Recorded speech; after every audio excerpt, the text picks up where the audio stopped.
సికింద్రాబాద్ ఎంపీతో మా ప్రతినిధి శ్రీపతి శ్రీనివాస్ ముఖాముఖి ఇప్పుడు చూద్దాం. కేంద్ర మంత్రి బీజేపీ అధ్యక్షుడు కిషన్ రెడ్డి రెండోసారి విజయం సాధించారు. ఆయన అడిగి తెలుస్తుంది సార్, రెండోసారి కూడా విజయం సాధించారు, ఎలా అనిపిస్తుంది?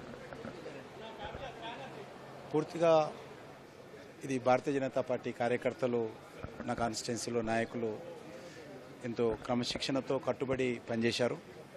దాంతోపాటు దేశంలో నరేంద్ర మోడీ గారు మూడోసారి ప్రధానమంత్రి కావాలనేటువంటి ఆకాంక్ష ఈరోజు తెలంగాణలో కానీ హైదరాబాద్ నగరంలో కానీ కనిపిస్తుంది.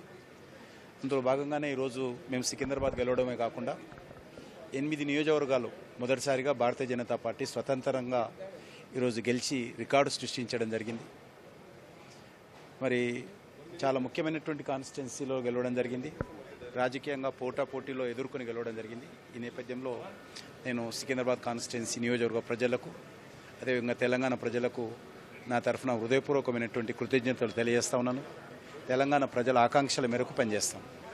మీరు ప్రతి రౌండ్లో కూడా ఆధిక్యాన్ని కనబరిచారు, అది ఎలా అనిపిస్తుంది? కొంత ఈ కాన్స్టిట్యున్సీలో అనేక రకాల ఒక కాస్మోపాలిటన్ సిటీ, అన్ని వర్గాల ప్రజలు ఉంటారు కాబట్టి ఓటింగ్ ప్యాటర్న్లో అన్నీ కలిపి మిళితమే ఉంటుంది కాబట్టి ఆ రకమైనటువంటి ఫలితం వచ్చింది. మీరు ప్రజలకు ఏం హామీ ఇవ్వబోతున్నారు? ఖచ్చితంగా ఏ ఆకాంక్షల కోసమైతే తెలంగాణ ప్రజలు ఓటేశారో ప్రజల ఆలోచనకు అనుకూలంగా కష్టపడి ఒక అంకిత భావంతో పనిచేస్తాం. Thank you.